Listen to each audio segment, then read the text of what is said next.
ኢትዮጵያ የዚህን ዓለም ጣዕም ንቀው በመነኑ ቅዱሳን አባቶች ሀያሌ ገዳማት ተመስርተዋል። በዛሬው ዝግጅታችን የምንመለከተው ገዳም ግን ከሌሎቹ ገዳማት ለየት የሚያደርገው አንድ ትልቅ ነገር አለ። ይህ ብዙዎች ገዳማት በአባቶች ይመሰረታሉ። ይህች ገዳም ግን በክርስቶስ መመስረቷ ልዩ ያደርጋታል።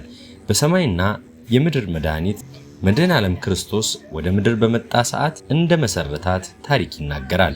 ይህች ስፍራ ጌታችን ኢየሱስ ክርስቶስ ከእናቱ ከቅድስት ድንግል ማርያም ጋር ያረፈባት ናት እና ሚስጥራዊነቷና ተአምራቷን ብዙ ነው።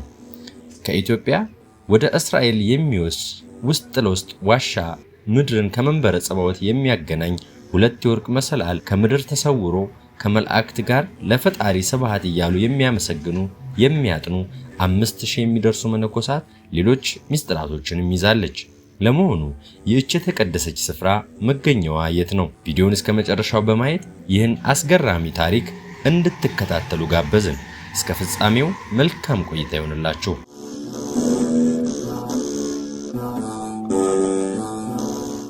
የማቴዎስ ወንጌል እንደሚነግረን ሄሮድስ ሕፃናትን ማስፈጀቱን ተከትሎ ልጇ ወዳጇ አምላካችን ኢየሱስ ክርስቶስን ይዛ ከሰሎሜ ዮሴፍን አስከትላ 3 ዓመት ከ6 ወር በስደት ላይ በመሆኗ ወደ ግብጽ ብሎም ወደ ኢትዮጵያ በመምጣቷ የተለያዩ ገድላት፣ ድርሳናትና መጻሕፍቶች ይናገራሉ። ታዲያ ኢትዮጵያውያን ለእመቤታችን ባሳዩት ደግነት፣ ተንከባካቢነት ኢየሱስ ክርስቶስ ለእመቤታችን በምልጃዋ የአስራት ሀገር አድርጋ እንድትጠብቃት ክርስቶስ ሰጥቷታል። በፍቅር ከተቀበሏቸውና ከተንከባከቧቸው ግብጽና ኢትዮጵያውያንም ገዳማትን ባርኮና ቀድሶ ሰጥቷቸዋል። ሌሎችንም ገዳማት መስርቶላቸዋል። ጌታችን መድኃኒታችን ኢየሱስ ክርስቶስ ከባረካቸውና ከመሰረታቸው ገዳማቶች መካከል በሰሜን ሸዋ ሀገረ ስብከት በህንሳሮ ወረዳ በታላቁ ጀማ ወንዝ አቅራቢያ ይገኝበታል። በዚህም አካባቢ በዓለማችን ካሉ ዋሻዎች ሁሉ ረጅሙ የሆነና ሚስጥራዊ የሆነ ከኢትዮጵያ እስራኤል ድረስ የሚወስድ ዋሻ እንዳለ አባቶች ይናገራሉ። በዚህ ቦታም ከምድር እስከ መንበረ ጸባዖት የሚያደርሱ 2 የወርቅ መሰላሎች ተተክለውበታል። በአንደኛው መሰላል የሰማይ መላእክት እየወረዱና እየወጡ ይህንን ታላቅ ቦታ እያጠኑ ስብሐት ያደርሱበታል። በሁለተኛው የወርቅ መሰላል ደግሞ ከመንበረ ጸባዖት ሲመጡ የታዩ እንደነበረ የገዳሙ ገድል ያስረዳል። ከዋልድባ የነበሩ መነኮሳት በመላእክት ብቻ የምትመሰገን ይህች ቦታ ይህች ማናት ብለው ለመኑ። ለነገሩ ክብሯን እንጂ ይሁን ቦታዋን አያውቋትም ነበር።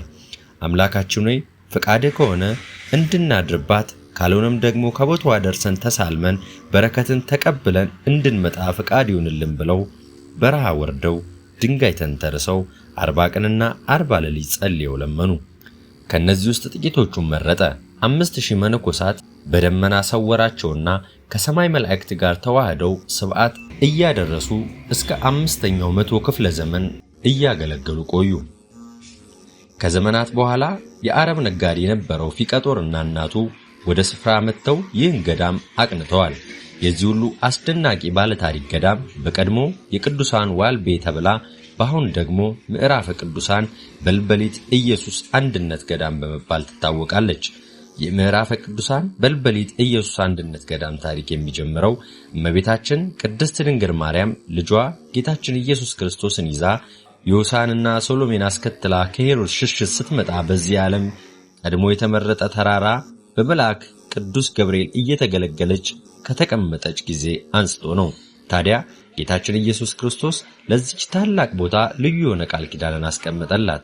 ኃጢአት አይሻገርብሽ፣ ረሃብ ቸነፈር አይደርብሽ ብሎ እስከ ዕለተ ምጽአት ድረስ አስራት በኩራት አድርጎ ለእናቱ ለቅድስት ድንግል ማርያም ሰጥቷታል።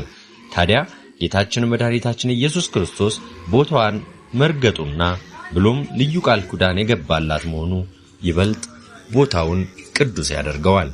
ለመሆኑ የተሰወሩት እነኚህ 5000 መነኮሳት አሁን ላይ ስለመሰወራቸው ምን ምልክትን አስቀምጠው ይሆን? ዋሻውስ የወርቅ መሰላሉስ አሁን ይታያሉን? በቀጣይ ቪዲዮ የምናየው ይሆናል። ቀጣይ ቪዲዮ እስኪደርሳችሁ ሰብስክራይብ፣ ላይክ እና ሼር እያደረጋችሁ ቤተሰብ እንድትሆኑ ጋበዝን። መልካም ጊዜ፣ መልካም ቆይታ ይሁንላችሁ።